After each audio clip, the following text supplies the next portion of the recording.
Everything looks good. Mr. Campbell, the meeting's yours. We're ready. Well, actually, Mr. Haber, the meeting is yours. I'm taking it. I'd like to open this regularly scheduled Zoom meeting on YouTube of the Planning Commission. We'll start with the approval of the agenda. Are there any additions or corrections? If not, I'll take a motion to approve. Motion George, to approve. okay, George just seconded it. That's good. All in favor? You're going to have to call the roll, Bob. I'll do it, Larry. Yes. Carol, Aye. Weber, Aye. Reback, Aye. McKeever. Aye. Winkler. Brian. Thank you. Kareem. Aye. Haber.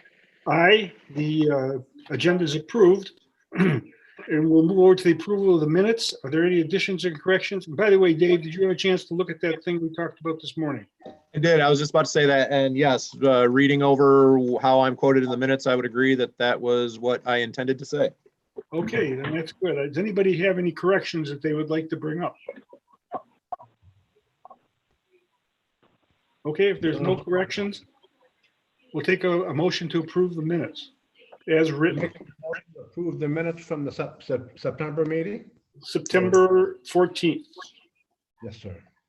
September 14th, Plan Commission meeting? Okay, is there a second? Anybody? I would second. It's moved and seconded. Deb? Winkler. Aye. Carol. Brian Carroll. I think you're muted Aye. again. You're muted. Aye. Kareem. Can you hear Sam. me now? Yes. Yep. Aye. Thank you. Sam. Kareem. Aye. Reback. Aye. Weber. Aye. Heber. Aye.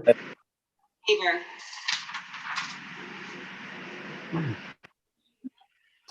The minutes are Larry. approved? Yes, aye. Yeah.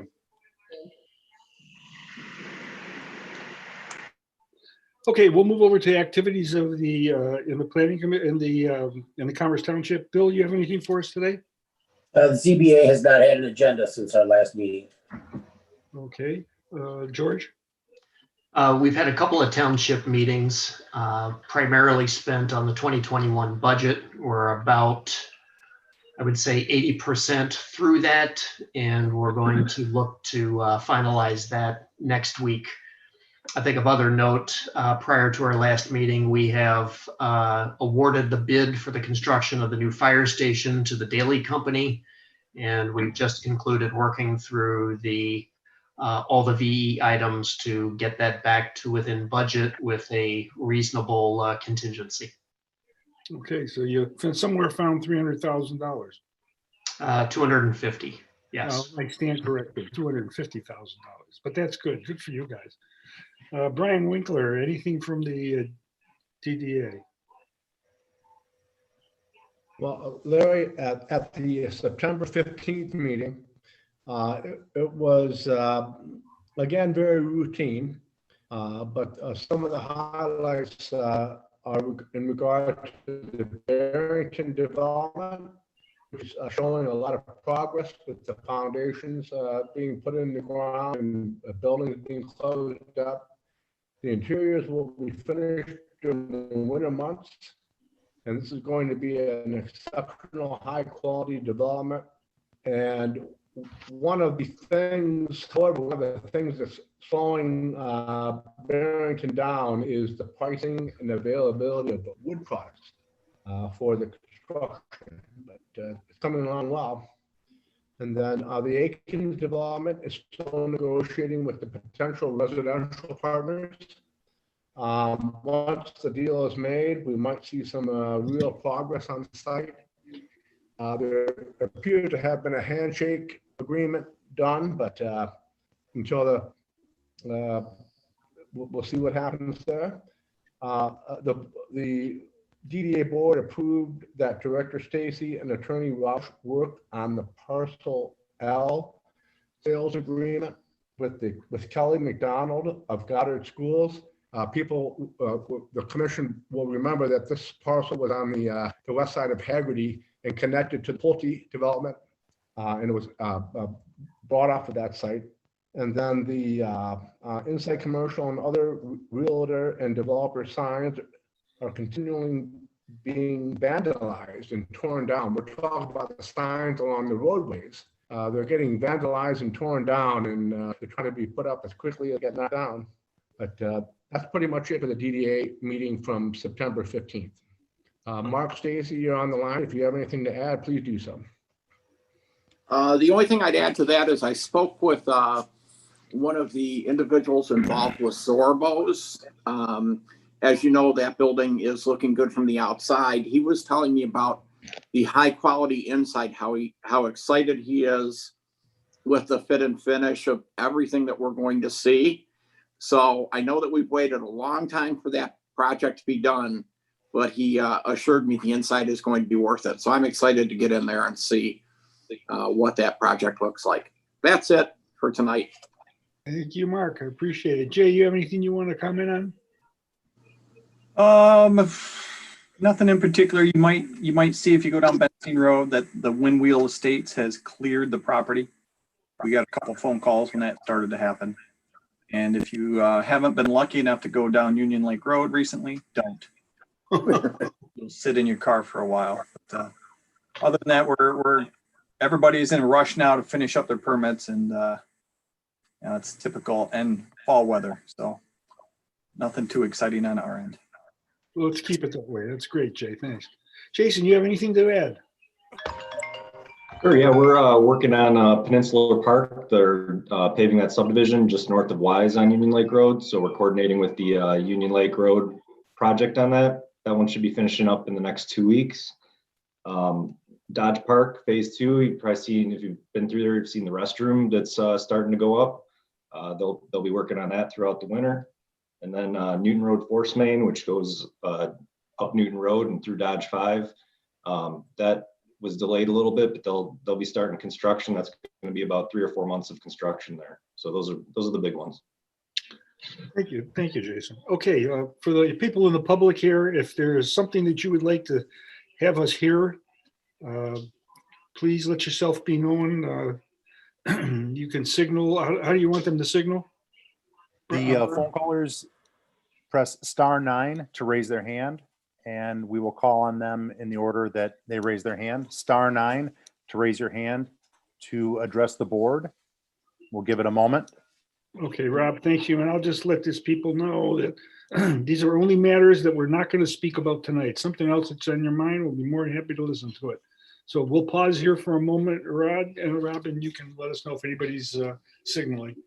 Okay.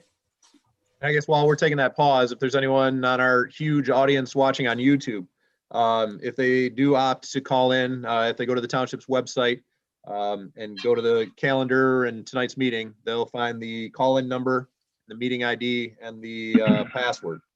So I wanted to repeat that for anybody who may be watching our YouTube feed. Mr. Haber, no one has raised their hand at this point. Okay, thank you. We're going to move on. There are no table items. There's no old business. We have no scheduled public hearings, but we have a continued public hearing from our last meeting, and that would be PCZ 20-01 84 Lumber. Dave, you want to bring us up to date? I would, and I should mention, Mr. Haber, that we are continuing this public hearing for 84 Lumber, and then there will be another public hearing following this for a proposed rezoning on South Commerce Road. Yes, okay. But 84 Lumber, so this is a project that the Planning Commission is very familiar. It's been in front of the Planning Commission a couple times now, most recently at the September 14th Planning Commission meeting for a public hearing for the conditional rezoning. Anytime a petitioner is seeking to rezone a piece of property, by state law, we have to hold a public hearing. We opened that public hearing last month. However, there was something of a glitch. The petitioner is required to install a sign on the subject property, a sign alerting anybody who passes by that this property is proposed to be rezoned, and if they have any questions, to call the planning department's phone number. That sign didn't get installed in time, but the planning department staff had already scheduled the public hearing. So at last month's meeting, we agreed that we would still hold the public hearing because we had published it in the newspaper and sent the notices out to all the property owners within 300 feet. But because the sign wasn't installed, we wanted to give anyone an opportunity anyone who sees that sign to participate in a public hearing. So we opted to extend the public hearing and continue it to tonight's meeting. But in the time between the September 14th PC meeting and this evening, 84 Lumber considered some of the comments that they received from the Planning Commission last month and made some changes to their conditional rezoning plan. Specifically, and as noted in the Planning Department's letter dated October 1st, 84 Lumber has removed one of the two detention basins that they had shown on their conditional rezoning plan, specifically the detention basin at the north end of phase 2 of their project. There were concerns from the Planning Commission that that detention basin was right next door to an existing improved property. And so 84 Lumber and their engineer were able to take a look at it and determined that the detention pond closer to Pioneer Drive that they're proposing along the east side of the property could be sized such that it could take on the stormwater that they had originally intended to go to that north detention basin. So the north detention basin gets removed and the east detention basin gets resized to take its place. At the encouragement of the Planning Commission, the north elevation of the existing building was revised. So if you recall, they were showing a stone veneer that extended to the top of the existing windows of the existing building and then to the top of the overhead doors of the existing building. Obviously, the overhead doors sit higher than the windows, so there was something of a jog in that stone veneer. So I think it was Mr. Winkler in particular suggested that they raise the stone veneer along the tops of the windows to be at the same height as the veneer along the tops of the overhead doors, which is what they did. They also opted to remove, I believe, 4 out of the 5 existing overhead doors. 84 Lumber, in looking at their floor plan and their merchandising plan, decided that they really only needed 1 of the existing overhead doors. So they've eliminated the other 4 and replaced it with the stone veneer material. There's also an existing landscape island in front of the building that was not shown on the 3D renderings. So they've included that in there just to assure everyone that that landscape island with I think it's 3 mature spruce trees that are within that island, that's not going to be removed as part of this project. Otherwise, the conditional rezoning petition, the agreement, and the plan are relatively unchanged. Another thing that happened between the September meeting and this evening is 84 Lumber and the Planning Department worked with the township's traffic engineer to develop a rezoning traffic impact study, which we just got at the late part of last week. And Paula emailed to all of you this morning. I'm not sure that everyone's had an opportunity to look at it. Essentially, what the purpose of the traffic impact study was to determine what, if any, road improvements needed to be made to either Martin Road or to Richardson Road, which are the 2 points of access to Pioneer Drive, which is the private road that travels through the industrial park where 84 Lumber would like to locate. And particularly, the concern was, would the truck traffic coming and going from 84 Lumber adversely impact traffic along primarily Martin Road. We're all well aware that Martin Road, particularly in the evening, has its share of traffic challenges. So the concern was, would 84 Lumber exacerbate those challenges? The determination of the traffic impact study was that the land uses that are currently permitted on the 3 subject properties that 84 Lumber wants to occupy, when you look at the land uses that are permitted under TLM zoning, which include general office, medical office, research and development type facilities, those types of facilities at the size and the scale that they could be developed on those properties would actually generate significantly more traffic than what 84 Lumber can reasonably be expected to generate. And furthermore, 84 Lumber's truck traffic, which was one of the concerns, was the big trucks making a left turn into Pioneer Drive. In our conversations with Mr. Zanuck, who's on tonight's meeting, 84 Lumber, from an operational standpoint, only wants their delivery trucks to come to the site before they open at 7 a.m. in the morning. So their trucks are specifically scheduled to only make their deliveries prior to 7 a.m., which of course is earlier than the 7 a.m. to 9 a.m. Peak traffic hours of morning commute. So based on all of that, the determination of the traffic impact study was that 84 lumber would actually be less impactful to the public roads, specifically Martin and Richardson, than would comparable land uses that could otherwise be developed by right on these subject properties. Interestingly, though, the traffic study also determined that a center left turn lane is already warranted on Martin Road just based on existing traffic volumes.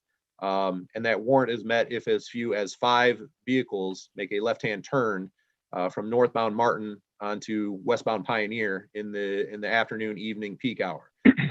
Because traffic volumes are so heavy on Martin Road currently, that as few as 5 left turns would meet the mathematical warrant for a center left turn lane under existing traffic conditions. As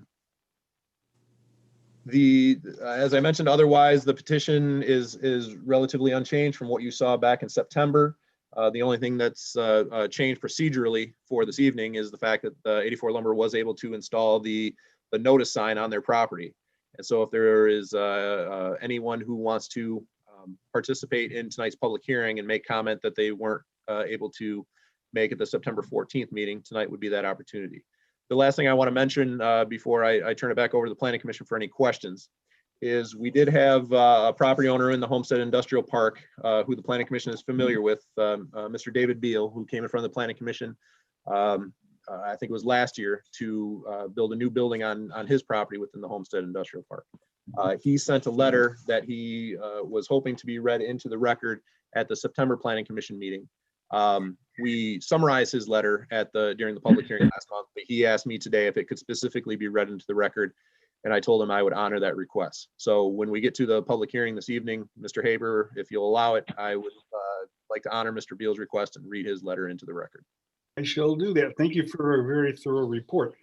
Who is going to speak for the petitioner? We're just going to run through this pretty quick if there's anything you have to add. And who's going to speak? This is Jim Zonick from 84 Lumber. Okay, Jim, you're on. Okay, thank you everyone for being here and hearing us again tonight.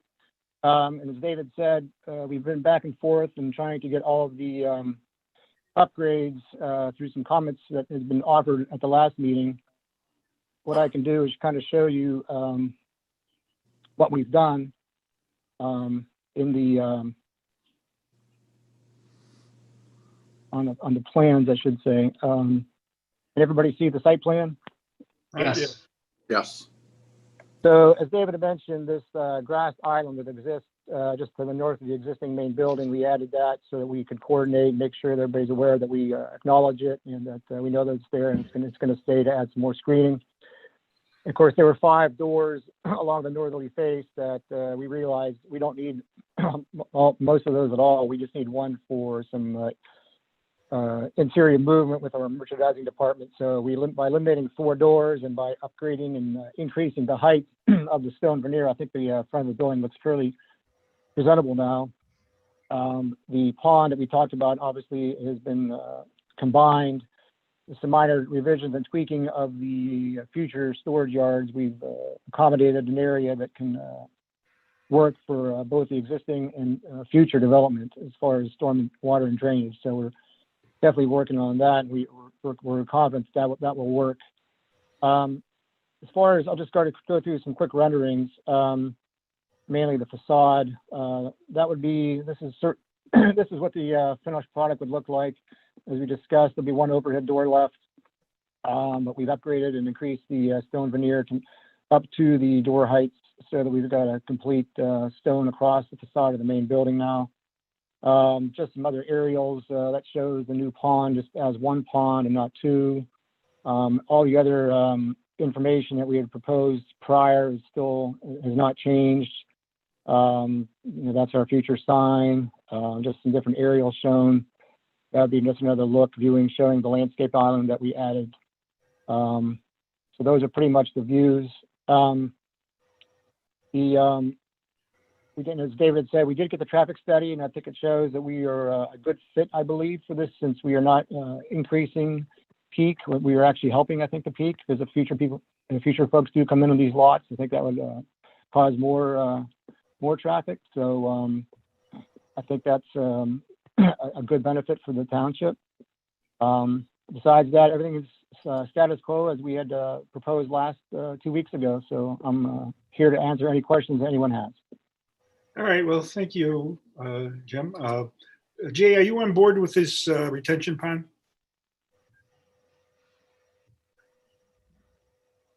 That's probably me. We'll review that with their engineer, as long as it's sized correctly. I haven't seen the calculations, but if they've done some preliminary calculations, then we should be able to make it work. All right, thank you.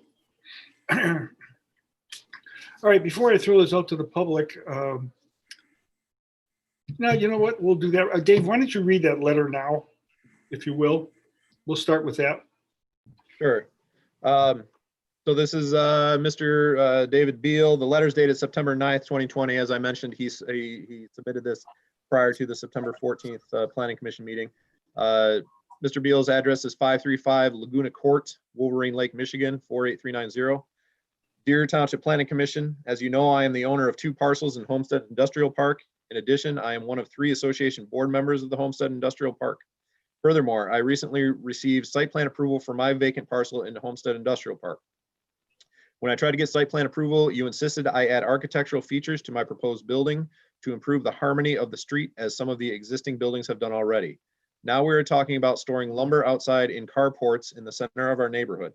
This makes no sense to me and is very frustrating as a property owner on both sides of this proposed lumber yard. I do not believe a conditional rezoning in the center of our complex would be in the best interest of the association. This association started out as industrial, then changed to office and high technology without anyone's knowledge under Winberry's vision, then was modified to TLM. Now we will go full circle back to industrial for one user in the center of our neighborhood. I know I speak for most of the property owners and myself that would like to see this development go back to industrial as it was originally designed. If that cannot happen, the whole site should be TLM. Who is going to develop vacant TLM with a big lumber yard next door? ? I understand the building was designed specifically for boat storage. I realize this will be a challenge for the owner to sell or use his building.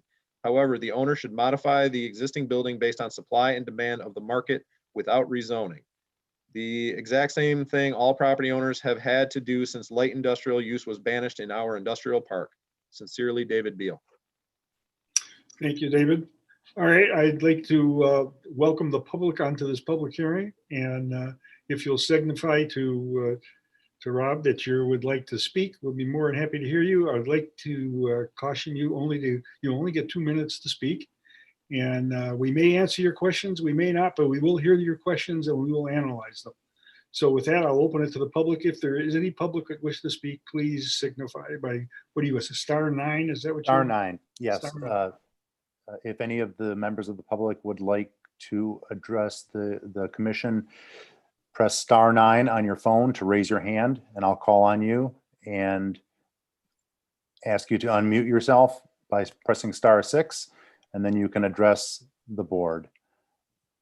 We'll give it a moment. No one has raised their hand yet. *9 to raise your hand.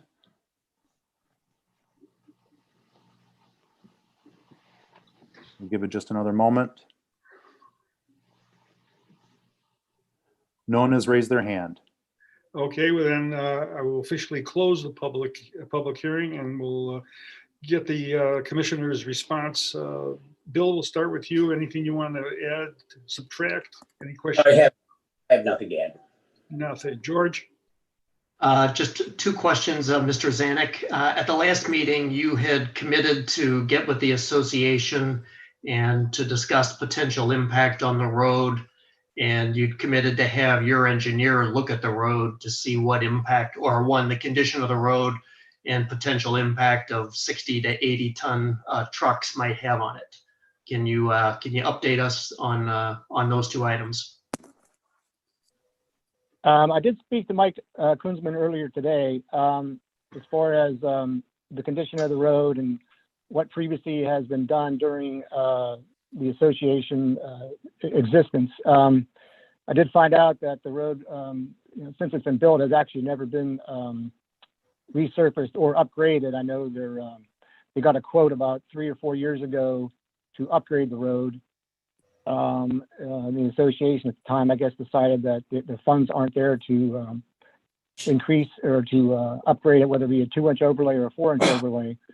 I know in the previous meetings we had talked about getting an engineer involved in the geotech or something, but we did not realize that contractors had already been out to give pricing on that. So our thought process would be, if this goes through, that we will get with the contractor or other contractors and revisit the quotes and to see if there will be any increases, get some competitive bids, and then with that, work with the association. I think our 3 lots combined is about 16.2%. So I think we have the largest contribution that involved in this project, and we were more than willing to go forward and assist all the association homeowners in upgrading the road. At some point, the fact that we have more ownership, I guess, in lots, I guess, would help the whole association in general, since we have, like I said, 16.2% of the units or lots that would be willing to contribute to the upgrades. So we're looking forward to working with the homeowners. I think we have to get more in detail our thought process. That would be more involved if this rezoning does occur, that in the site plan design process and is going forward in construction documents, if that would be possible to sit down with the homeowner association and work out, maybe a game plan or something. But we are committed to, at minimum, the 16.2%. And I think discussions will have to occur with the association if any additional contribution would be occurring. So if I heard you correctly, you spoke with the owner of the 2 lots, of 2 of the 3 lots you're looking to buy, but you did not reach out or speak with the association board members. That's correct. We have not yet.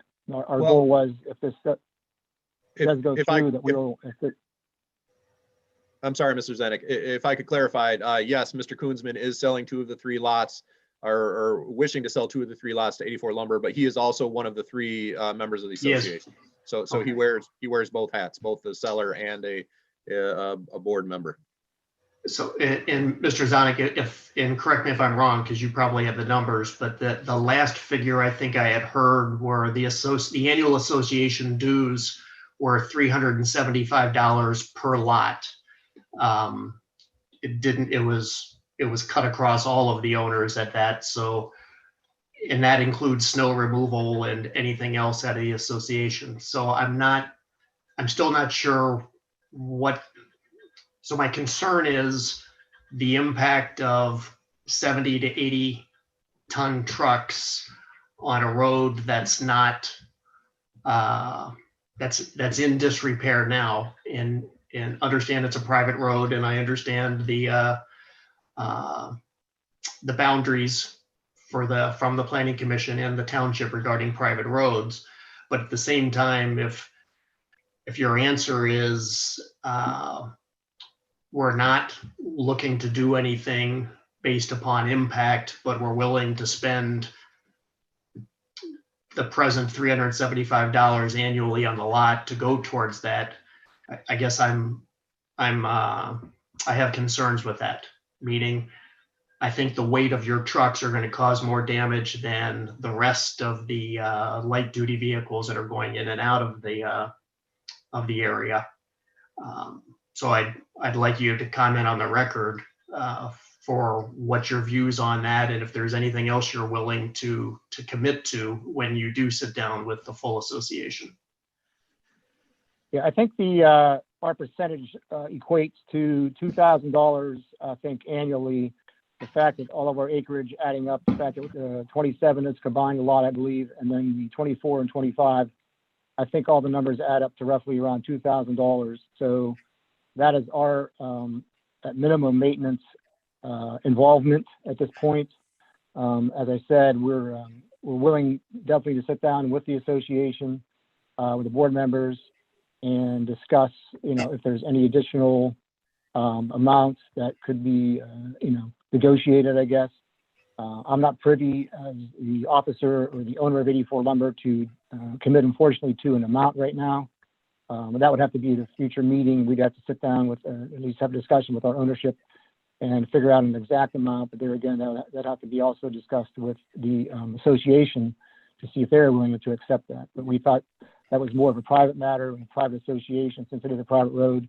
We understand the public welfare is also involved in this, but it still comes down to us sitting down with the association. But we are definitely committed to the minimum amount and open to, obviously, additional talks coming forward. We don't believe the trucks, since we are not increasing any driveways, the 2 lots adjacent that we're purchasing. I think once in the future, if somebody did buy those and not us, that's 2 additional driveways. That's going to cause more traffic. It may not equate to our trucks. We wouldn't know that because we don't know what would be going into those other 2 lots. There could be, there would be some trucks probably, I would assume, at some point. But the fact that we are not increasing any existing, adding any entrances, and the fact that we have very minimal customers to our business is also a benefit. In fact, that it's going to be reducing traffic. So I think that that plays an equation in this thing. So we're, like I say, we're looking forward to discussing this with the association.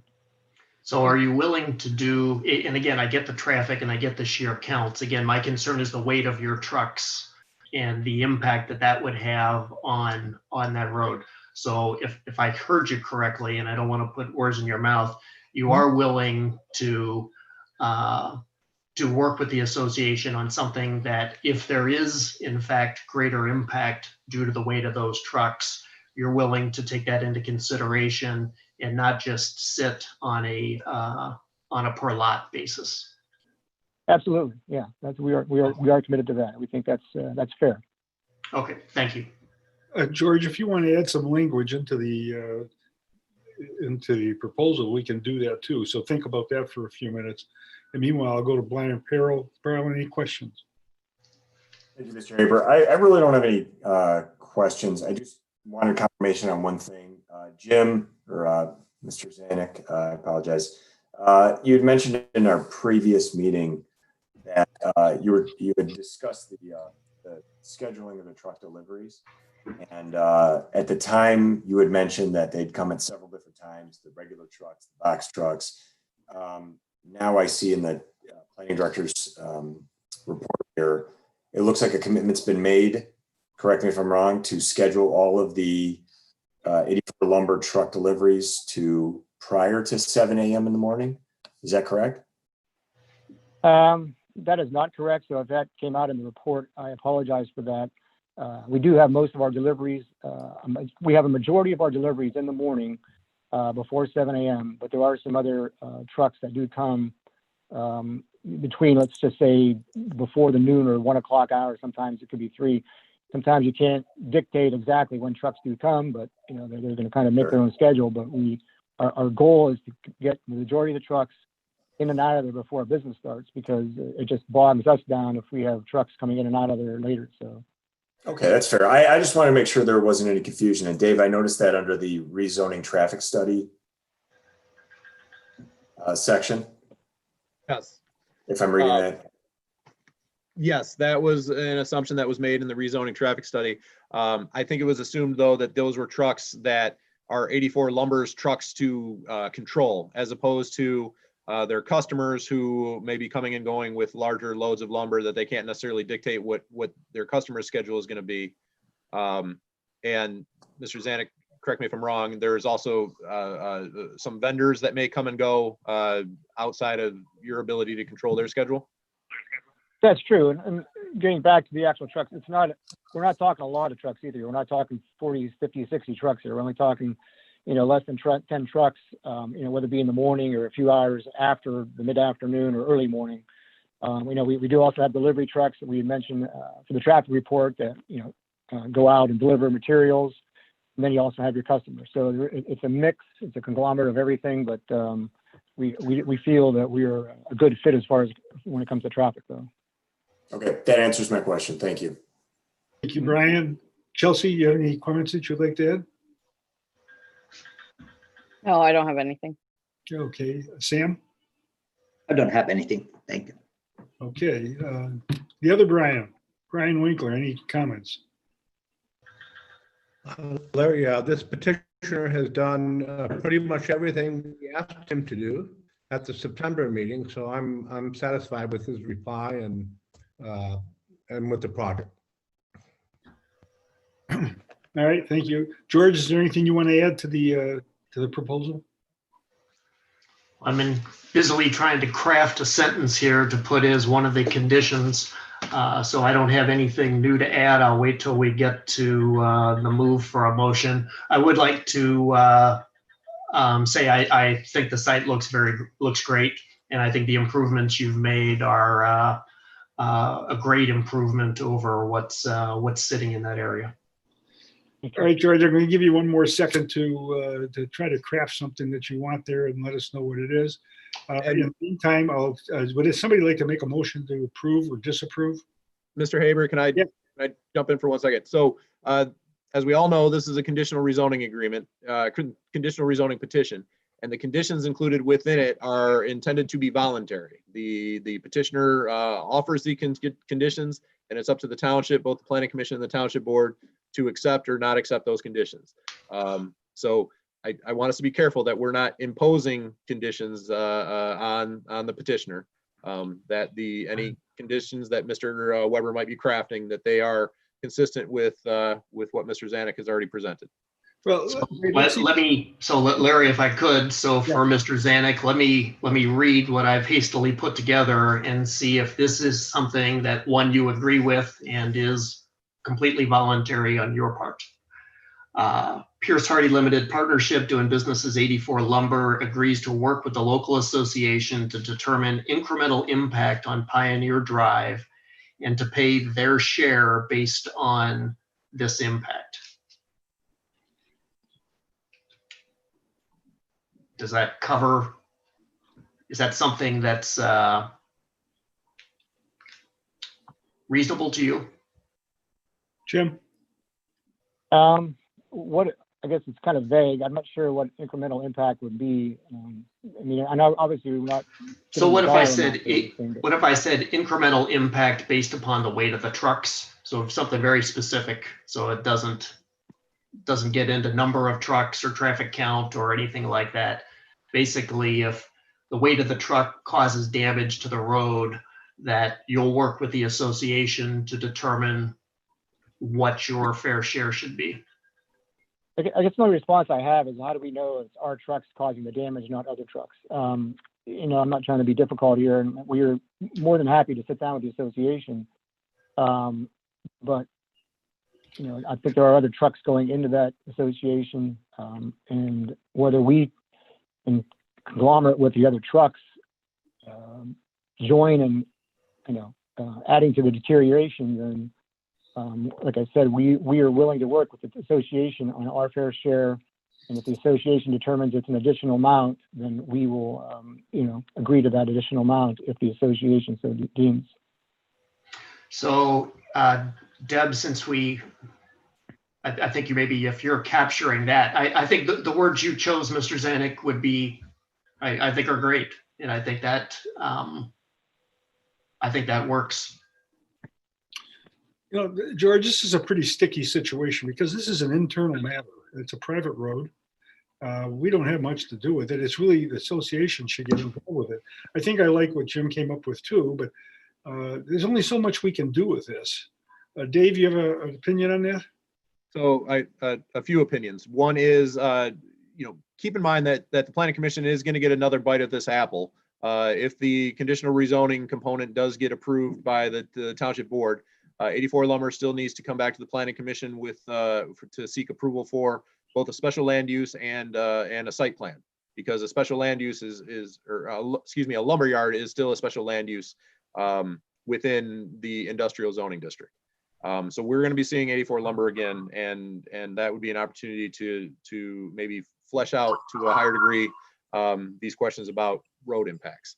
Okay. Mr. Haber, you're correct. This is a private road, and so the township's jurisdiction over this is different than it would be if it were a public road. Mr. Zanuck mentioned earlier, or maybe Mr. Weber mentioned earlier, that the township has an obligation to protect public health, safety, and welfare. So if the township can reasonably determine that what's being proposed is going to cause Pioneer Drive to deteriorate to the point that it presents a public safety issue, then it's our obligation to address that issue. I don't know that Pioneer Drive is to that point yet, but we have to at least be mindful of that worst case scenario. But if the last thing I'll say is, it sounds like Mr. Weber was happy with how Mr. Zanuck phrased it. So maybe it would be benefit to all of us if Jim, if you could say it again, just so we understand what you. Did I say?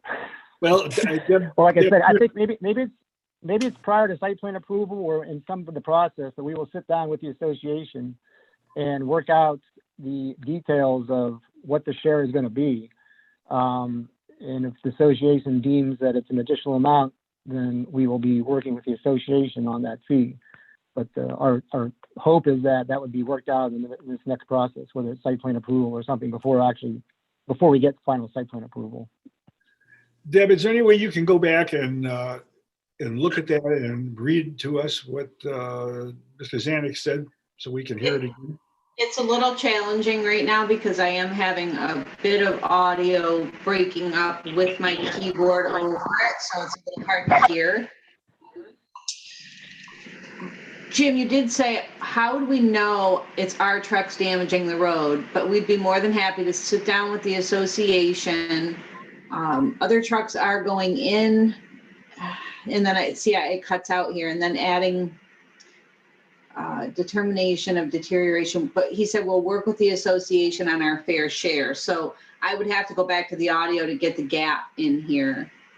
So Larry, I might maybe for efficiency and effectiveness, if Mr. Zanuck, obviously, since we're going to have to come back for the special land use, if Mr. Zanuck during that time can in fact get with the association board, at least have this discussion, let them know, because I don't think, even though we've had 2 public hearings now, I think it's important to let them know the size and the weight of the trucks that you're going to be having, even though it's going to be a small number. Work something out and then just educate or come back to us with how that meeting went would be fine by me.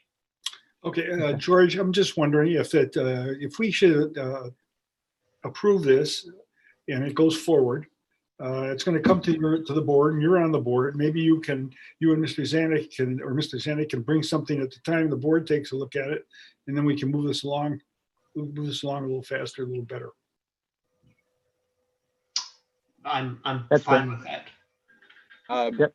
And what I'll say to that is everyone would have to proceed expeditiously because we want to get to I assume 84 Lumber wants to get this to the township board at their meeting next week, Tuesday.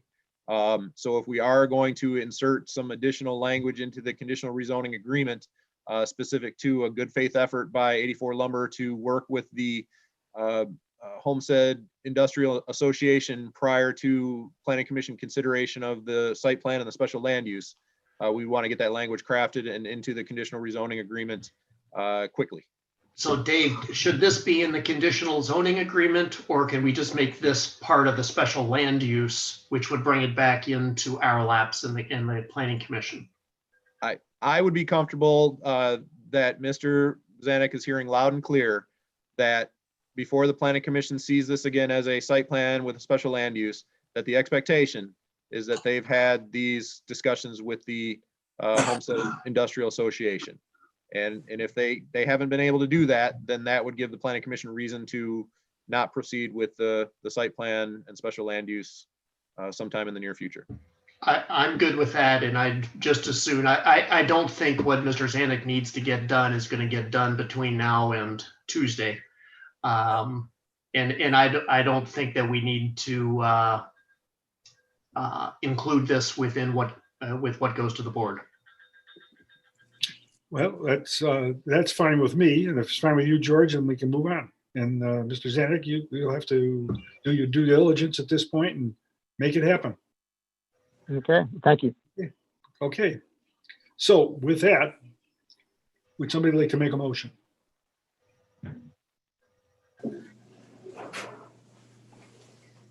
I'll take anybody, George.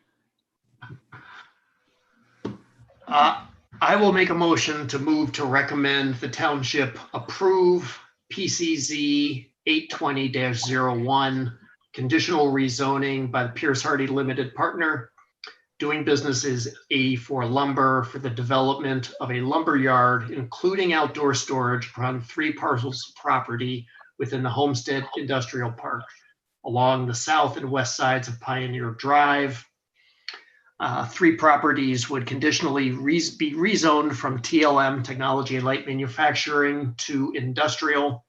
Planning Commission's recommendation is based on a finding that the conditional rezoning petition meets the applicable criteria within Article 3 and 36 of the Township Zoning Ordinance, meets the intent of the Commerce Township Master Plan, and is an opportunity to realize significant improvements to a property whose history of noncompliance resulted in a 2010 consent judgment.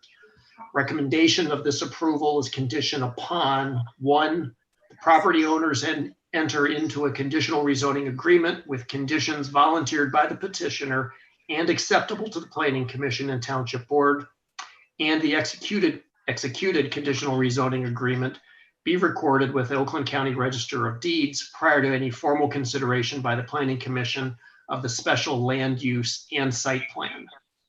And second, the applicant shall apply for approval by the Planning Commission of the special land use and site plan consistent with the terms of the conditional rezoning agreement subsequent to the approval and recording of this agreement. Thank you, George. Do we have a second? I'll second. Who is that? Brian. Okay, you have that. Show of hands here. Anybody have any more comments before we move on, before we vote? Anybody? No. Okay, Deb, to you. Weber, Aye.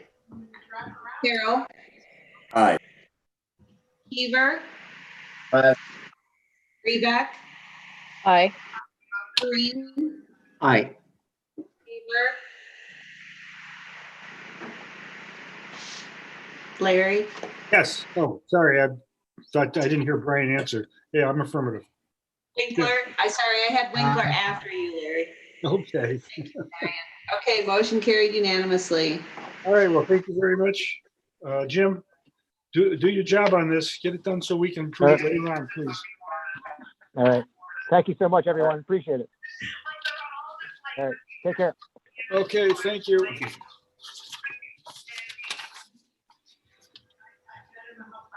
Okay, we'll move on to the second item we have here is that PZ 20-05, Gregory Hammond. This is going to be a rezoning, and this will be a public hearing. So, Dave, you want to bring us up to date on this? I do. If you can bear with me for 1 second while I pull something up on my screen. Sure.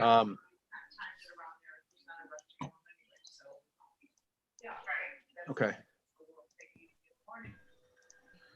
I go back to this. And I see that Mr. Hannon is with us, and he is the petitioner for what we're about to discuss. That being his property at 4435 South Commerce Road. So this is on the west side of Commerce Road, between Commerce and Oakley Park Road. I'm going to share my screen just so I can pull the property up so everybody can get their bearings.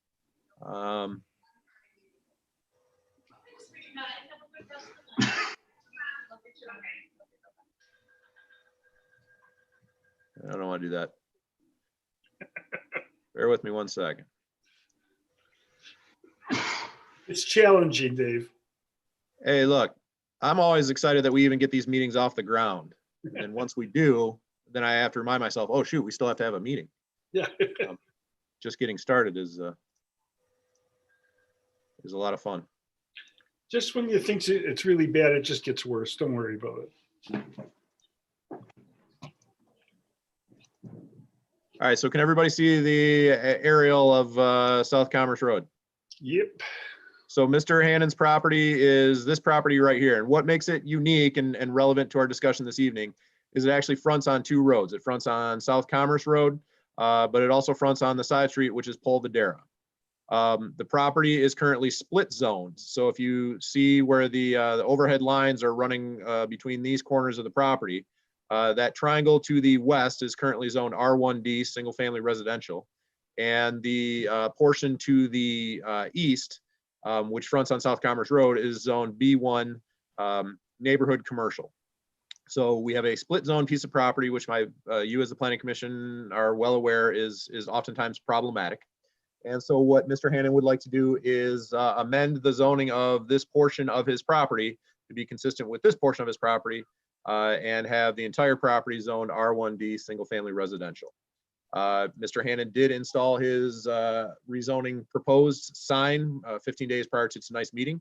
So we're not going to have the same challenge with his proposal that we did for 84 Lumber when we had to delay things a month due to the issue of the sign. Mr. Hannon is obviously here to speak on his own behalf, but in our discussions with him, our understanding is that his motivation for seeking the rezoning of this portion of his property is so that he has the ability to, one, secure a mortgage or to refinance his mortgage without running into the challenges of a lender having issues with issuing a loan on a property that has a non-conforming use on it, which is the situation that we have here. Because the house and the outbuildings are on the portion of the property zone B1, they are technically non-conforming land uses. They are a residential use on a commercial zone piece of property. That sometimes can create challenges with getting loans or refinancing property. So that's part of Mr. Hannon's motivation in seeking the zoning map amendment. He also would want to have the opportunity at some point to make an addition to the existing single family home and or the outbuildings. But again, because they're non-conforming uses per our zoning ordinance, those additions would not be permitted because they'd be an expansion of a non-conforming use. So for those reasons, Mr. Hannon is seeking the rezoning of the property. As the Planning Commission is aware, anytime there is a petition to rezone a piece of property, the Planning Commission looks at the criteria within Article 3 of the zoning ordinance. They look at what the property is currently designated on the township's future land use map, which in this case, the rezoning being proposed is consistent with the future land use map, which calls for all the properties in this vicinity along the west side of South Commerce Road to be single family, small lot, single family. The Planning Commission is also to look at the surrounding land uses and determine that the change in the zoning map would not cause any inconsistencies. And if you look at the properties surrounding the subject property, they are zoned the same R1D zoning district that Mr. Hannon is seeking. So from a procedural standpoint, very similar to 84 Lumber, the Planning Commission has the option this evening to make a formal recommendation to the Township Board. And if the Planning Commission does make that formal recommendation, then the Township Board could consider final approval of the rezoning petition as soon as their meeting coming up next week, Tuesday. As I mentioned, Mr. Hannon is here to speak on his own behalf. I can answer any questions you might have. Otherwise, I will turn it over to you, Mr. Haber, so that you can have a discussion with Mr. Hannon. Very good. And then I'm going to get a drink of water. Yeah.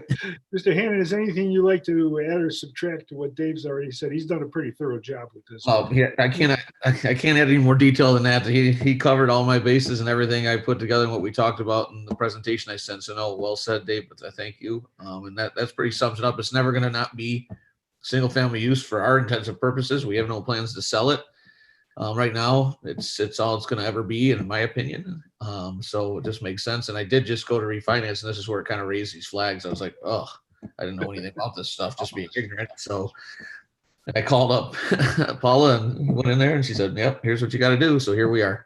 Well, good. We're glad you're here. And with that, I will open the public hearing.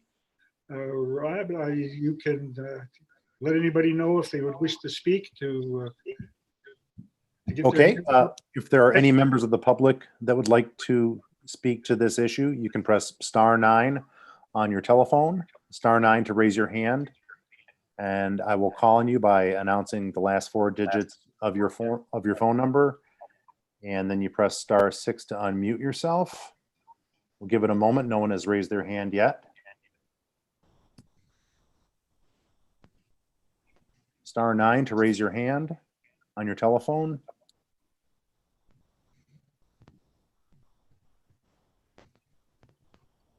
Okay, I don't see anybody that has raised their hand. Okay, thank you, Rob. With that, I'll close the public hearing. And Bill, we'll start with you. Anything you want to say? I have no questions or concerns. No, I'm sorry, I couldn't quite hear you. I have no questions or concerns with the Okay, request. Brian, Brian Perro, I too have no questions. no questions. Okay, George. I support what it is. I do have one question for Dave. The size of Mr. Hannon's lot, is that R1D or should it be R1C? Meaning what I don't want is if he's going to make renovations or do something, is there anything with it being zoned R1D that might limit him versus R1C? No, and Jay, help me if I'm not thinking of something. Anything that would be permitted in R1C would also be permitted in R1D. Really, the only difference between the two is the lot size and the lot frontage. And you know, everything around is zoned R1D. So to do anything other than R1D is arguably inconsistent with the surrounding zoning. Then I'm good with it then. Just didn't want him to be limited. Okay. Chelsea, any comments? I don't have any comments. I was just curious how the that one parcel ended up being zoned as business originally, but that may or may not be relevant at this point.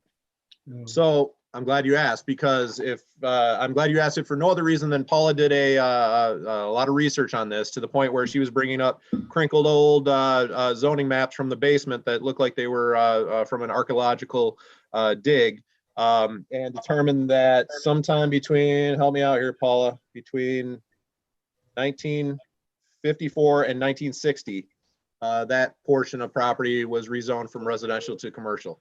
So I don't think any of us were around long enough. There actually is an old handwritten ledger of that kept track of all the zoning changes in that era, but it didn't go into great detail of the rationale for why.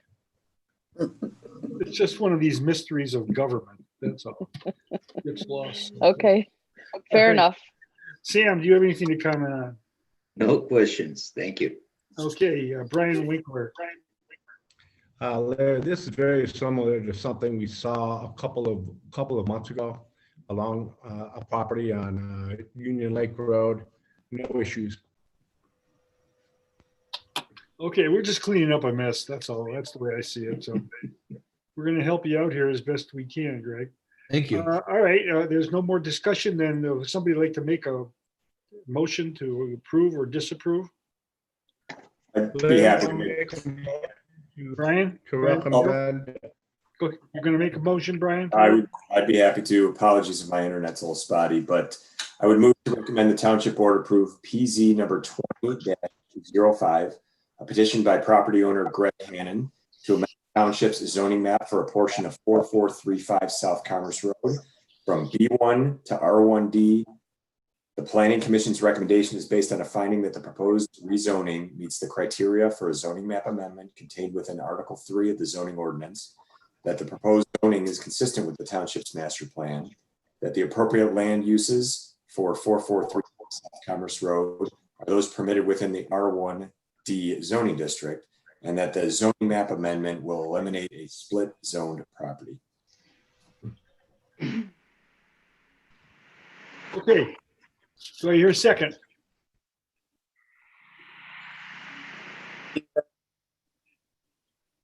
Anybody? McKeever seconded. McKeever second. Okay. Deb, it's to you now. Discussion? Bill McKeever seconded. I was asking if there's any discussion before I do the roll call. No, we already did that. Okay, great. Carol? Aye. McKeever? Aye. Weber? Aye. Winkler? Aye. Rebeck? Aye. Kareem? Aye. Haber? Aye. Motion Greg? carried unanimously. You just witnessed your government at work. I like it. And very efficiently too, may I add. Go get your loan. All right. Thanks, everyone. I appreciate it. A quick reminder is we need final approval by the township board, which hopefully will be on the board's agenda for next week, Tuesday. Anything you need me to do there or just? You should expect to be on that meeting, same as you're on tonight. We'll get you the instructions to be part of that meeting. Perfect. I will be there. Thank Thanks. you. Good night. Okay, thank you. Good luck, Greg. The next on our agenda is 155 Haggerty Road, a concept review. We've looked at this before a number of years ago, and David's going to bring everybody up to date. And we're going to see if this is a good idea or not. Okay, Dave, it's up to you. Correct. So a proposal comparable to this by the same group interested. At the time, it was Steve Schaefer. Steve has now brought his son Spencer into the family business. So they're both taking another look at this property a couple of years since the last time they brought it to the Planning Commission. But it's comparable in the sense that what they're proposing, and I know Spencer has a presentation to go through with the Planning Commission, but what they're proposing is a mixed-use development on a currently vacant, about 25-acre parcel on the west side of Haggerty Road, just north of 14 Mile. So as mentioned in our review letter, this is a piece of property that over the years was looked at to be a Kmart store, a Lowe's store, most recently a large Kroger store, but none of those things came to fruition. The property remains vacant. What father and son Schaefer are proposing at a conceptual level for tonight's purposes is a mixed-use development comprised of residential living to the westerly, about 2/3 of the property, with a retail component out along Haggerty Road. The density count conceptually is 190 new residential units within 10 three-story buildings. So each one of those 10 buildings would have 19 units for a grand total of 190. As Mr. Schaefer will go through in his presentation, the buildings are proposed to have enclosed garages on the ground floor with some units on the ground floor and then additional units on the second and third floors. The property has a large wetland detention basin further to the west. That's a regional detention basin for a lot of the major developments in that vicinity. They all eventually outlet into that detention basin, and Mr. Mayor is with us this evening if we have any more technical questions about how the stormwater flows through that area. The thought process here is that if father and son Schaefer decide to proceed with this proposal, they would do so under the township's PUD, planned unit development process, because there is a mix of uses and because the density is such that it's not. Well, let me start over. A residential development in general would not be proposed or would not be approved under the base zoning. The property is zoned B3. General business, which is not a zoning district that allows residential development. And so one way or another, a zoning change would be necessary to do residential on this piece of property. But because they're proposing a mix of residential along with the commercial out along Haggerty, and because our PUD development option encourages a process by which those mix of uses are developed cohesively and kind of integrated with one another, it was agreed that the PUD process is the most opportune way to proceed with this, both for the township and for the developer, with the outcome being a better project than what we could otherwise achieve if this property were developed under its base zoning. So before the Schaefers went ahead with the process of proposing a PUD, they wanted to get back in front of the Planning Commission at a conceptual level and get your kind of your gut reactions before they proceed too far. Obviously, we have a couple new members of the Planning Commission than we did back in 2017 when they proposed something similar to this. So that's why they wanted to get some non-binding feedback from the Planning Commission to give them a good gauge of how best to move forward from here. So with that, I can turn it over to Spencer Schaefer, unless anyone from the Planning Commission has specific questions for me. Oh, Spencer, it's up to you. All right, well, thank you, Mr. Campbell. I appreciate that introduction. You made my job a hell of a lot easier. But do appreciate that. There was a proposal, as you stated back, I believe it was in mid-2017, for a different residential type concept. Since then, we've been marketing and showing it to a bevy of commercial users. But, you know, as we all know with the market and then obviously COVID hitting, that really is not the interest at this point in time. Also, there's a very large commercial development going up on the street about 2 miles north, 5 in Maine. I know it's the Eakins development. So we're looking to do something a little different. And with that, I will share my screen and bring up my presentation.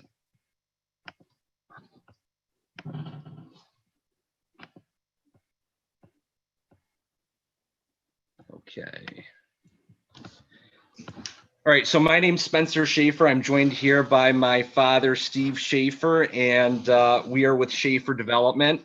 We're representing the property owner, Neil Fetter, who's also here, joined by his son. The property, as you may be aware, is located on Haggerty Road, and we're proposing a PUD with a mixed-use retail and residential development concept. So before I get into the presentation, I just wanted to give you a high-level overview of what we'll be sharing with you tonight. First thing I'll be going over is some property details and features, and then we'll be hopping into the conceptual site plan and talking about some more specific details of the proposed development. I'll be having some project renderings as well as an amenity presentation. Let me just minimize this.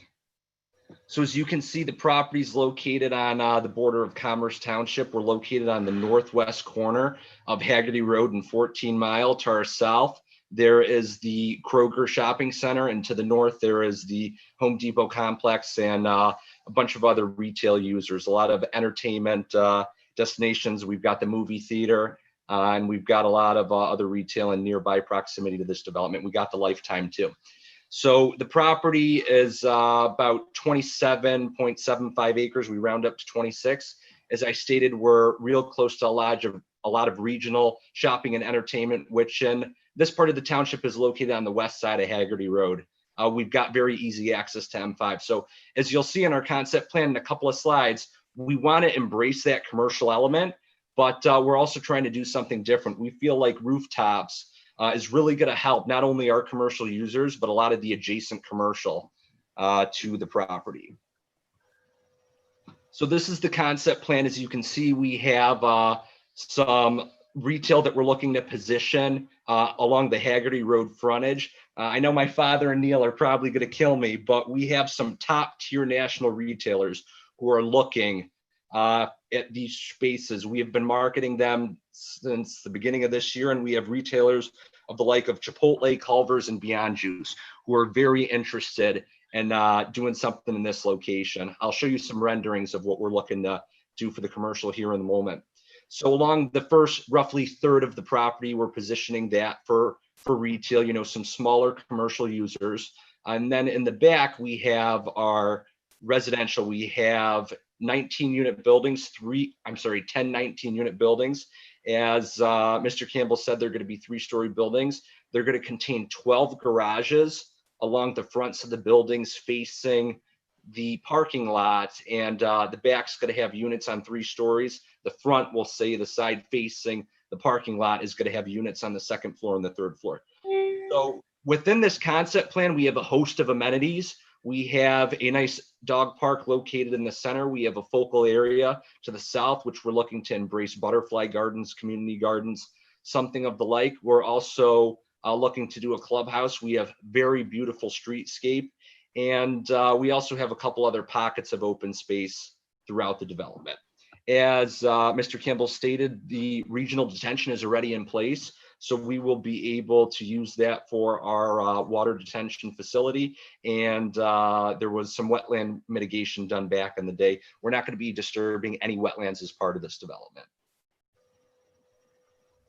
So as Mr. Campbell said, the zoning's B3. That may have been a typo on my part. It would not be conducive to the type of development that we're proposing. So we're looking to do a planned unit development, which gives us leeway, but it also gives the township negotiations with us. So we're trying to create the best development that we possibly can.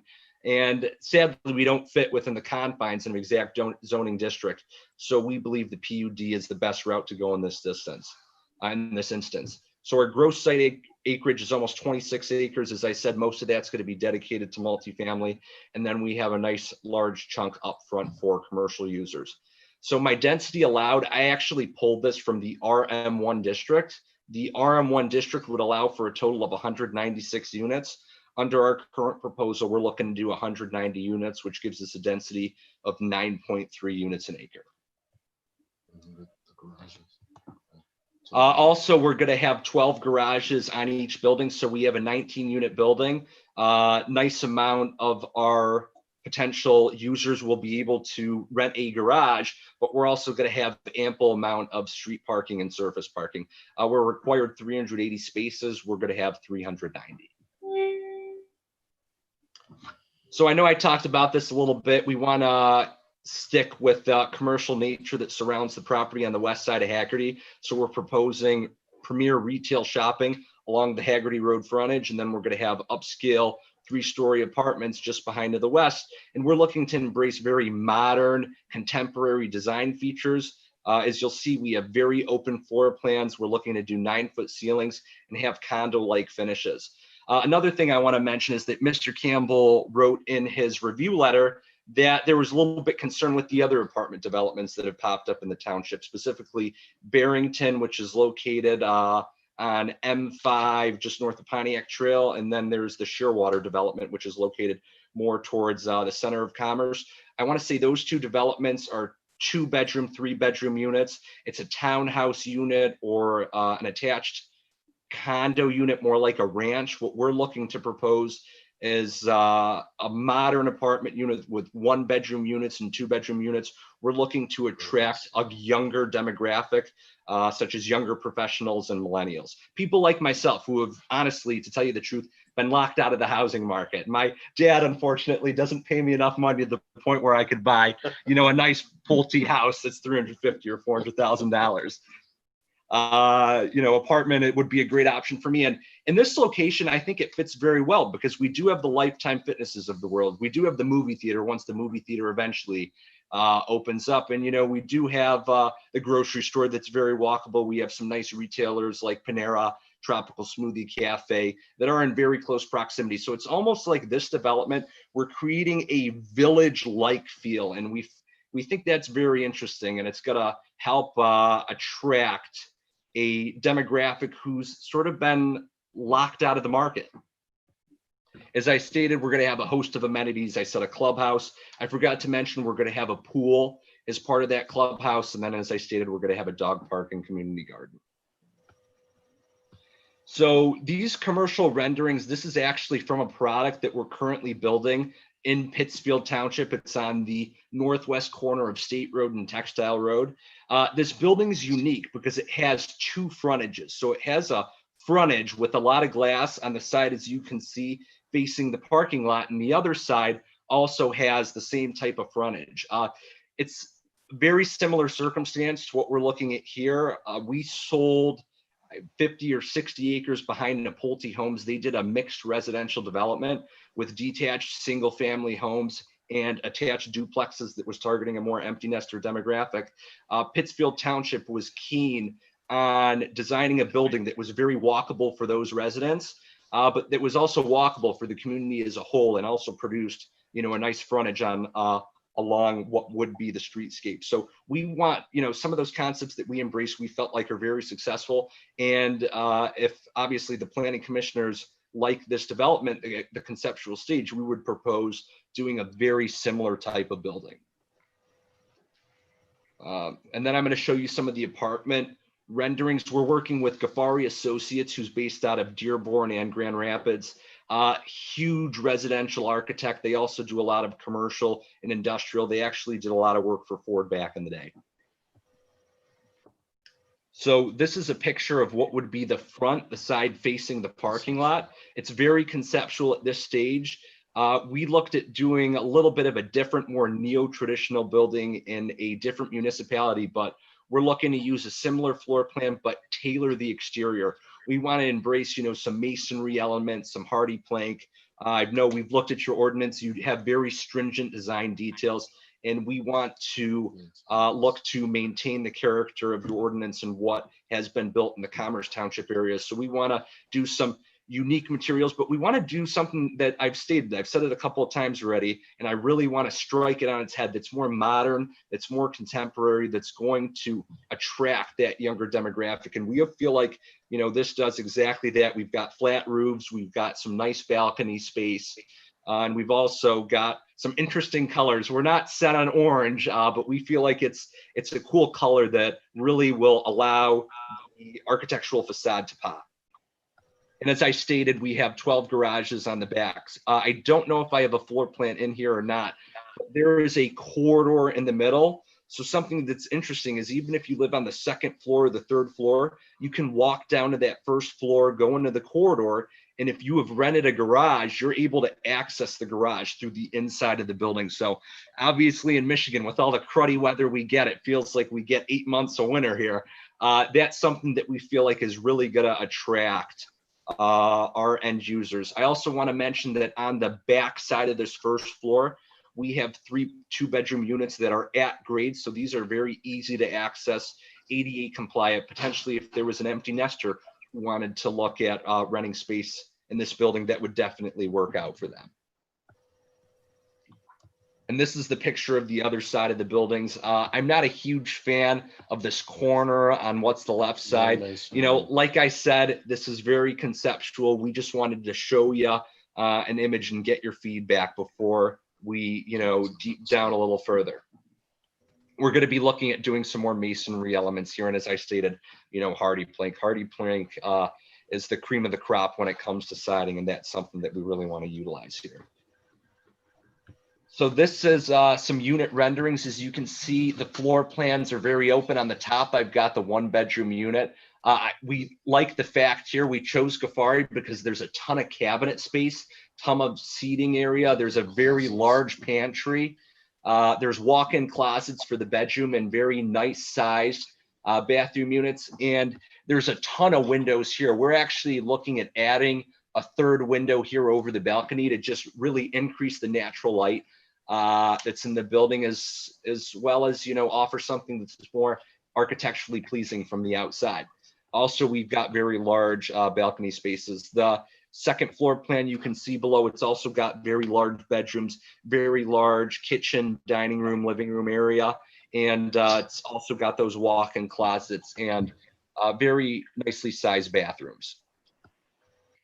Oh, and here I also show the floor plan. We talked about this a little bit more. If you have specific questions, I'd be more than happy to go into the floor plans. But with that, I'll hop into my next slide. So this was a little bit of an amenity presentation I put together. I actually pulled this picture of a clubhouse from another apartment development that Ghaffari did. Stylistically, it may not fit in with 100% of with what we're doing, so we'd be looking at changing it. But, you know, it just gives you an idea. They do a very nice job with designing their clubhouses. We have a nice pool feature. You know, we're also going to be doing lounge chairs, you know, some nice enhanced landscaping around this area. There's also some nice bench seating outside with fireplaces. The picture to the right shows you, and it gives you an idea of what the interior of this clubhouse is going to look like. And like I said, we want to embrace these nice outdoor features. That's really what the market today is looking after. So we're looking to do dog park, community gardens, and then, as I said, we're going to have nice enhanced streetscape throughout the development. So with that, I'd like to thank everybody for their time. I've got my father standing here next to me, and we'd love to answer any questions you may have. Well, thank you. Thank you. Let's open it up to our commissioners. Bill, anything you want to ask of these people? Any comments? No, I mean, like had been in the past, I'm open to the development. I really, at this point, don't have a whole lot of questions, but I am open to it. Okay, very good. All right, George? I'm open as well. I commend you, Mr. Schaefer, on doing your homework. I think you've answered most of our questions or issues before to ask. Only comment I would have with a 3-story development within Commerce adds a little bit of sensitivity to us. And I know you want a modern feel, but masonry, stone with some hardy planking will go much further. If I look at the back of your building, it looks a little too much like First and Main, which is maybe you're not familiar with that, but it is in terms of a feel, meaning it's a little too stark and a little, and again, I realize this is early, but I'm open to it, and I like everything else I saw on it. Thanks. We appreciate your feedback. Okay, Brian Pirro. Thank you, Mr. Haber. I'm in agreement with the other commissioners. I think it was a good presentation. We appreciate it. I think you got some good ideas. My only concern is still, and we hear it all the time, and I know you mentioned it, is the saturation of the apartment market there. I would just, I guess that's one of my hesitations, but I think you got a good plan for there. I worry, I know you guys are experts. I worry a little bit about the retail aspect of your proposed development. But I guess those are just some high level comments from me at this time. Hey, Chelsea? Any comments? Chelsea? Yeah, the only thing that just gives me a little bit of pause is, I think probably similar to what Brian was saying with having so many apartments and the township, as long as we're sure that they're going to be at a price point that's high enough to keep it from turning into like Wixom. I'm fine with it. I think it's a great concept. Well said. Sam, anything? Yeah, I think the plan is beautiful. I like the project. I think it needs some work on the elevation, maybe what he's proposing about some stone and things like that. It will improve it, but I'm okay with it. Very good. Brian Winkler? You know, Larry, I agree with Samir that the elevations for both the apartments and the commercial buildings need a lot of improvement. Spencer mentioned about adding masonry to some of the elevations. I think that's a great idea. One thing about the building mass that I'd like to bring up is in regards to the storage building, the self-storage building that was reviewed and subsequently approved by the Planning Commission a number of years ago, that's located at Oakley Park in Haggerty. And the Planning Commission, some members of the Planning Commission will probably remember there was a lot of concern about the height of that building and the mass of the building. And now that the building is built, it's actually a very nice building that is of a nice scale, despite the fact that it's higher than the surrounding the buildings in the area. And I'm talking about that storage building. And I think the same situation applies here, where yes, there'll be 3-story buildings, but there's no hip roof, there's no added height to the building. And I think we need to keep that in mind when we look at a 3-story building versus a 2-story building, because the scale of that storage building came out really nice. Otherwise, I liked the project when it was first brought to us 3 years ago, and I like it as well. I like this today. Thank you, Brian. Spencer, you did a real nice job on the presentation. Your dad should be very proud of you if he's not smiling already. I learned from the best. Yeah, it was a very good presentation. I just have a couple of comments, and one, I may be one of the people who would like to move in there. However, I don't want to walk up 3 flights of stairs. That's just not going to happen for me.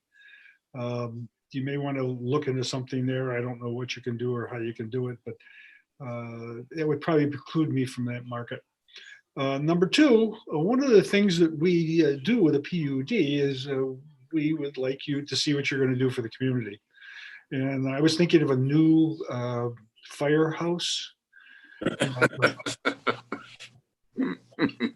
Only if you have an extra $5.5 million that you can donate. Well, I say that in jest, but one of the things about the PUD is obviously that we get to ask and you get to comment. So be thinking about what you would like to do for the community. I think some discussion with Dave or myself or the township board would be a good thing, because that's going to be a significant factor in what we do. When you came to us a number of years ago, I was not in favor of this. I told you that at the time. I didn't think it was the right thing to do, but I tell you, I've done about face. I think this would be a welcome change for the community. I'm a little concerned, like everybody else is, that we're getting just too many things going, too many apartment buildings going on. But this particular spot is unique. I was speaking to Dave Campbell earlier today, and I said, you know, I live in Commerce for 22 years. If I want to go somewhere, I got to get in my car and take a drive and do it. This is kind of a unique situation where, boy, you don't need a car. You can just walk to wherever you want to go. It's kind of a unique situation. So that's why I think I've changed my mind since the last time you were here. So, Dave, is there anything we have to tell them, or this is just a conceptual thing? I think you're getting the idea that everybody kind of likes this, that we'd like to see you move forward with it, and we'd like to see what you come back with. I understand that your renderings are just preliminary. Next time we meet, I would like to see something more specific so we have something to really look at. Dave, anything you want to comment on? I see Mr. Weber with his hand up too. I would just reiterate or maybe summarize what I'm hearing on behalf of the Planning Commission. It sounds like I don't hear any opposition to the idea of having a residential component on this property that is zoned. It actually is zone B2. I misspoke earlier. Spencer was right in his presentation that it's zone B2. But I don't hear a strong opposition to having a residential component on this property. What I do hear is concern about potential to oversaturate the market with rental units. So I think it would behoove the Schaefers to, assuming this project is to move ahead, to be able to present the township with housing market absorption rate studies, something to that effect, to demonstrate that there is a strong market for this type of residential unit. And Mr. Haber is right. When you have a PUD, one of the key components to it is community benefit. And that's part of establishing a better project for both the developer and for the township than what could otherwise have been done under the B2 zoning. So there's many options of which way to go with the community benefit, and that will be a key component to this proposal. Thank you, Dave. George, is there something you wanted to add? Yeah, just and Dave said most of it. I just want the Schaefers to know that this will be a bit of a challenge once it has to go to the township board, strictly on the issue of congestion and apartments. So it's we've turned more than one down in the not too distant past. So think about that and try to overcome some of those objections with some of the elements that that Dave suggested. But just know forget the planning commission. The township board has will have a significant view on apartment buildings and density. Thank you, George. Okay, Schaefer twins, you know what you got to do? He actually is a twin. Is that right? Brothers in Florida enjoying the warm weather. Well, I must be psychic. That's all I can tell. Okay, so you have enough information from us? Yes, we do. Really appreciate that. You know, we're definitely going to take a look at doing the market study. I think that'll help everyone out a lot. And public benefits, obviously, a huge thing that we'll talk about with Mr. Campbell as we go forward. But I appreciate all of your, comments, all of your feedback, and the time that you allowed us tonight. Enjoy your evening, everyone. Take care. We'll look forward to seeing you again. With that, we'll move on to the zoning ordinance text discussion. Dave, you want to give us a heads up on this? I am, but only enough to turn it over to Jay. This is more of something that comes up on Jay's end more than it comes up on my end, particularly when folks are looking to do either a new home or an addition to their existing home with a porch, and the allowance that's currently in the zoning ordinance that allows that porch to encroach into the front yard. And where that has created challenges, I think, for Jay is when we look at lakefront homes. Because as you're all well aware, when your home fronts on a lake, then you have two front yards as we define them. You have a roadside front and you have a lakeside front. And so this allowance for encroachment is more concern for Jay when it's on a lakefront lot. So this discussion tonight may be the first step toward amending Article 6 of our zoning ordinance, depending on what sort of direction we hear from the Planning Commission. Thanks, Dave. Jay, earn some more of your salary right now. All righty, I'll do my best. Okay. So, when things come up in the building department, when plans are submitted and it creates questions within our department, and we go over and talk with Dave and Paula, and we sometimes debate the ordinances and what we believe was intended and what we believe how it should be interpreted and put into play. But occasionally when we start getting questioned from multiple different properties with the same issue is when I like to bring it back to you guys and I guess get some feedback on what you think or what you believe is the intent and what you believe should be done. So in this one in particular, like Dave said, it's primarily on lake lots where you have 2 front yards. Our ordinance goes into pretty great detail on how we determine the setback on a lake lot. You know, we have to average the 2 neighboring lots, and we take that average from the structure to the edge of water. So if one neighbor's deck is at 40 feet and the other neighbor's house is at 50, we average the 2, and the guy in between has to be 45 feet. So that's what we'd make him do the house. But then he comes in and says, well, I want to do a porch, a covered porch with a roof over it and encroach another 10 feet in. Well, now we're talking about sight lines and sight views.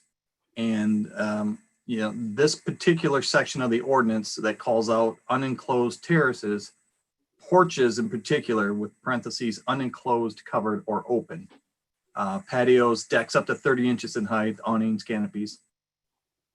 Those are the ones that are allowed. And then the one that has been pointed out to me on multiple occasions now is porches that are covered.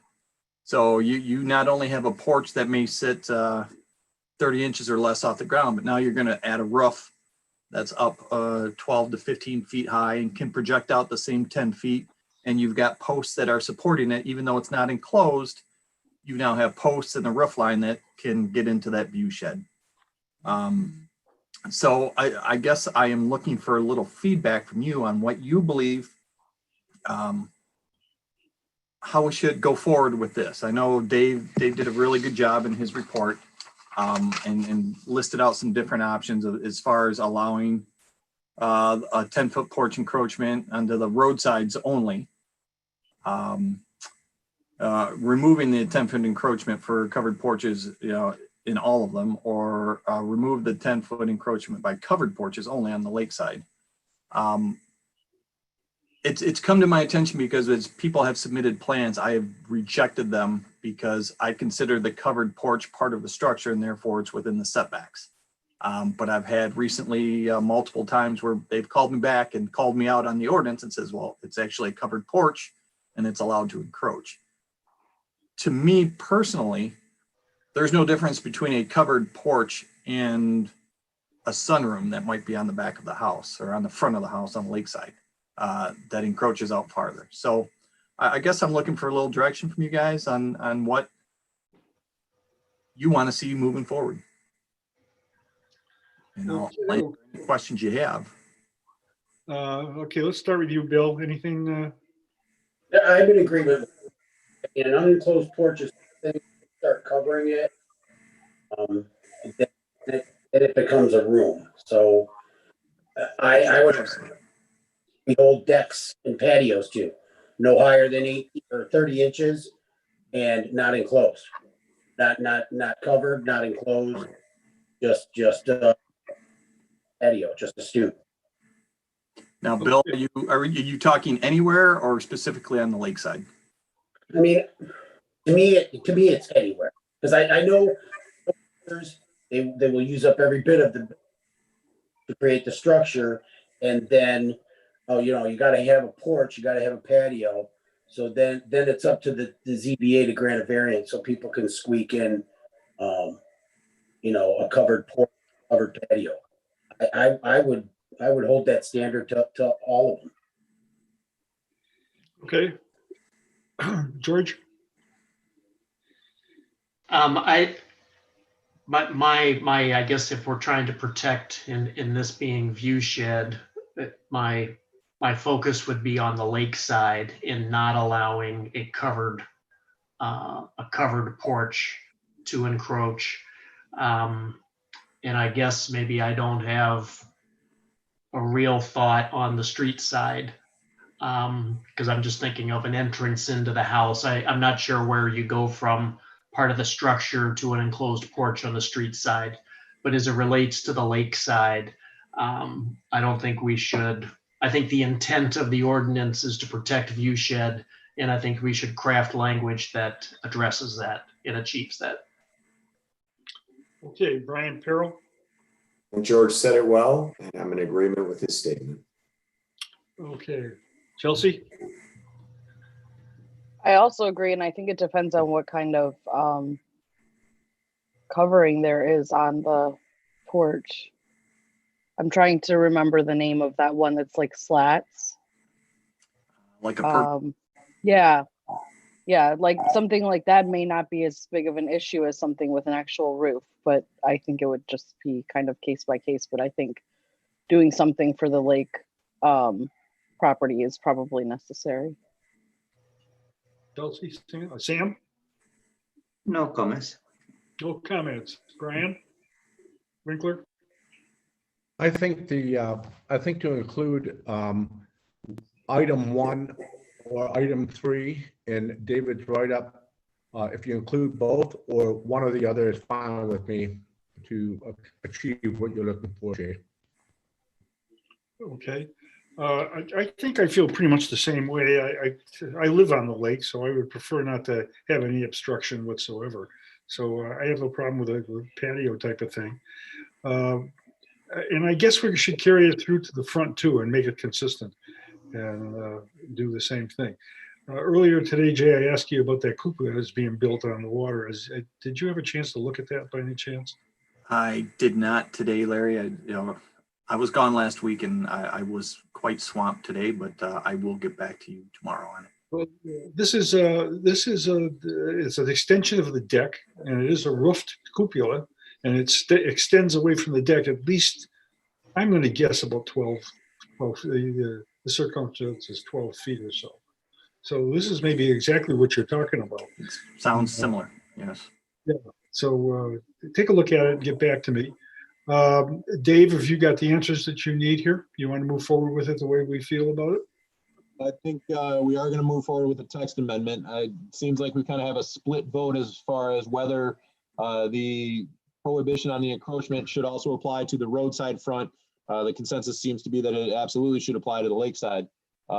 So I think the text amendment we would bring back to you would be the more stringent of those two options, and then let you as a planning commission decide which way you want to go with it.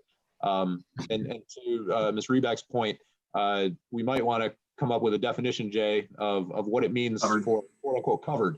That's a good question. When you have the trellis or the pergola and those fancy type structures, or even like the rolling awnings, or the pull down ones. Well, the ordinance actually allows awnings as a specified encroachment. So if they just had the roll down awning, they would be allowed to encroach up to 10 feet. So do we want them to be able to do that on the lake? That's a good question. So can you describe it as, so I guess it doesn't describe the awning, but I mean, anything supported by a post, we could say is in violation, which would protect from if somebody wanted to get creative with pergola or lattice or something like that. But if the intent is view shed, I think we try to craft language that protects the view shed. You got it, guys? We've got enough to come up with something, and we'll be bringing it back to you in the near future. Okay, any other comments? No? Okay, other matters to come before the planning commission. Is there anything anybody wishes to bring up before we get into the director's report? No one? Dave, it's up to you. A couple updates on some projects and some issues that have come in front of the planning commission. The Bensine Grill, and more particularly the Commerce Memorial Cemetery to the north of it.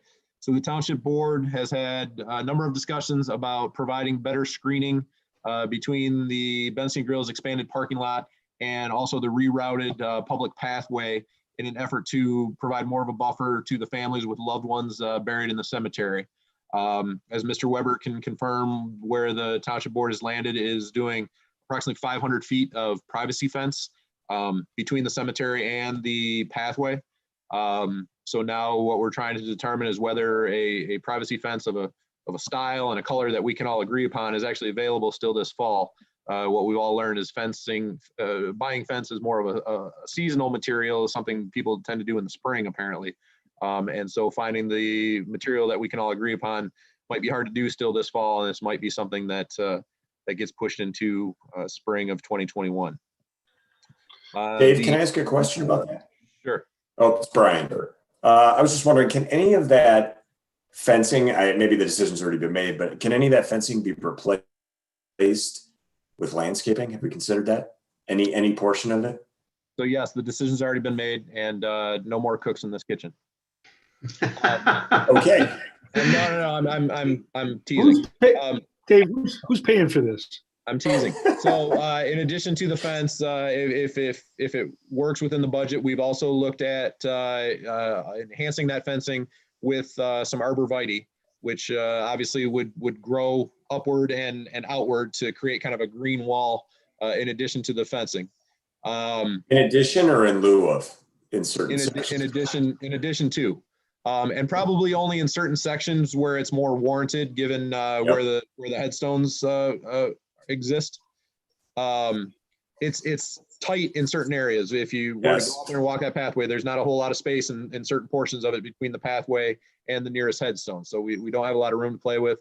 You want to have a little bit of a buffer between the pathway surface and the fence itself. So if somebody's riding on a bike, they're not inclined to slam into the fence. So we have to take those things into account as we lay this whole thing out. Yeah, from my recollection, I went out there and it seemed everything you said is accurate. It just seemed like in some places it may be possible to use more greenery as a blocking tool other than a fence. I just, fences are, we got to maintain them, right? And there's a cost to that. And, we do have to maintain them. Yeah, I had a conversation with Mr. Weber today. Unfortunately, graffiti is a reality. So we have to try to pick a style and a material that is resistant to graffiti. So these are all the things that we're trying to figure out. And by the time we figure them out, it's very possible we're going to find out that the materials that we need aren't available until next spring. Yeah. And Brian, a key piece for the fencing was, because we originally started out with arborvitae as the primary blockage, but it's as much a noise barrier as the bar gets hopping. It's going to be loud. The parking lot's going to be loud. It's already loud there. So that's the purpose of the privacy fence is, in my view, more weighted to noise deflection than it is viewage. Interesting. Okay, comments? Nope. If not, moving on from the fence, the Sleeth Road gravel pits project, which the Planning Commission has discussed a few times. As we mentioned, they're pursuing that as a brownfield. Excuse me. And that the resolution of support for that brownfield is going to be in front of the township board this coming Tuesday.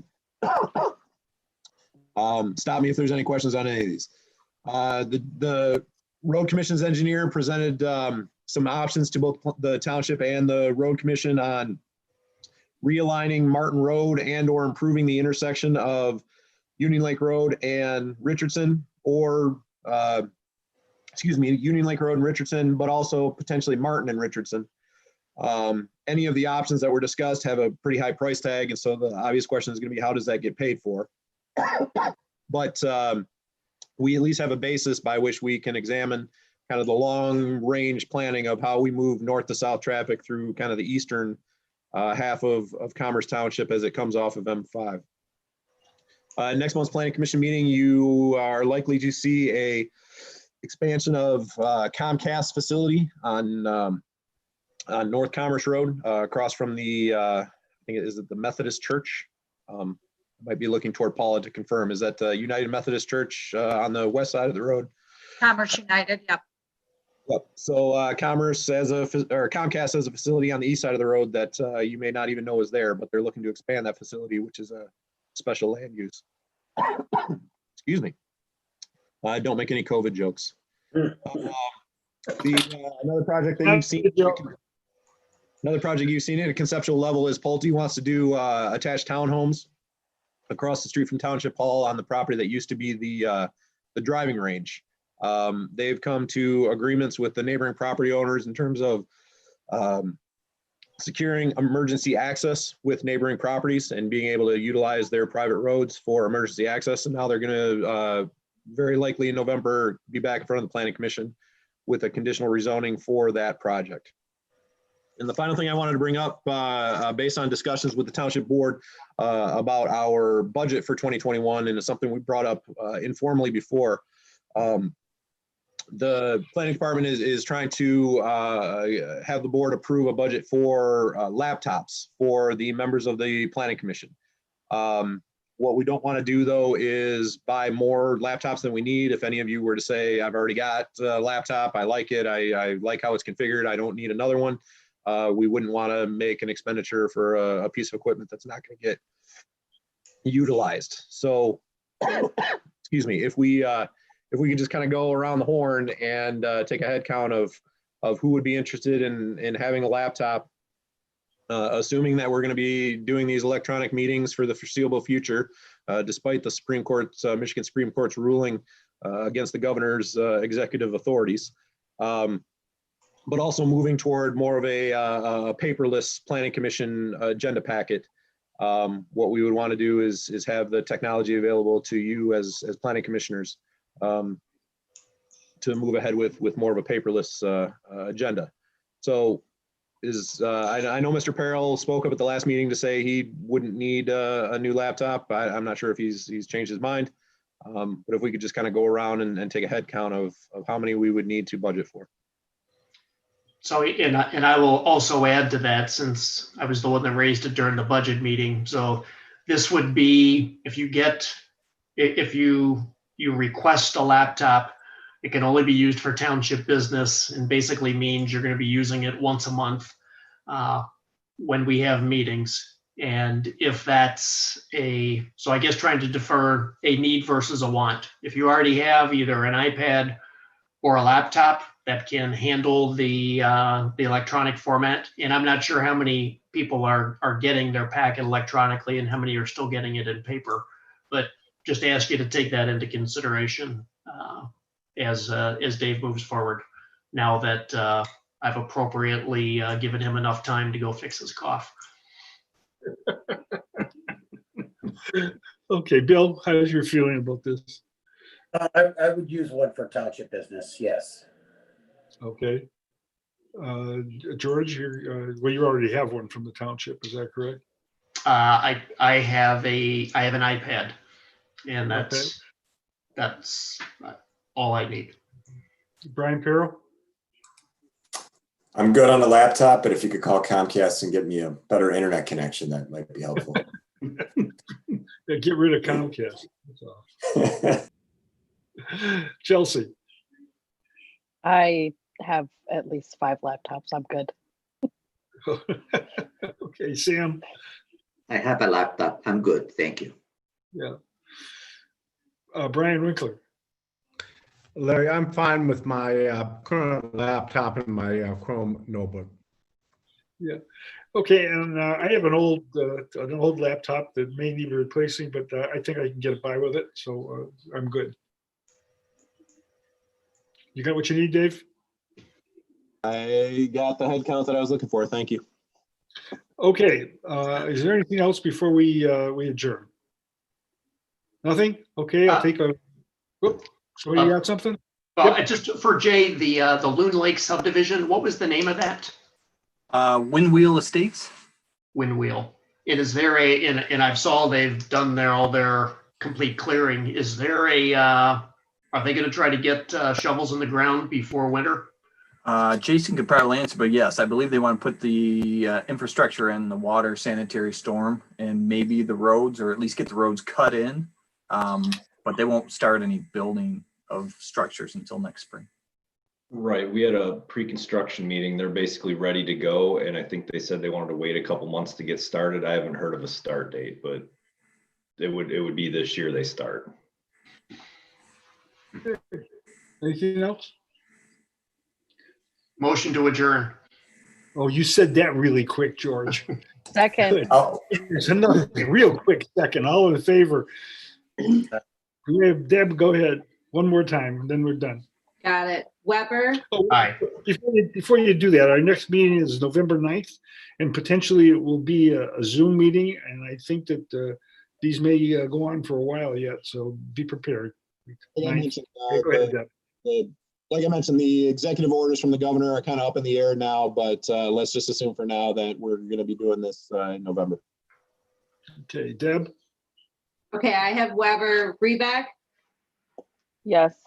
Winkler, Yes. Yes. McKeever, Yes. Carol, Aye. Kareem, Yes. and Haber. Yes. Good night, all. We'll see you in a month or so. Take care. Thank you. Be Be safe. safe, Thank you, everyone. everyone. Thank you, Rob. Good night. Good night, all. Good night.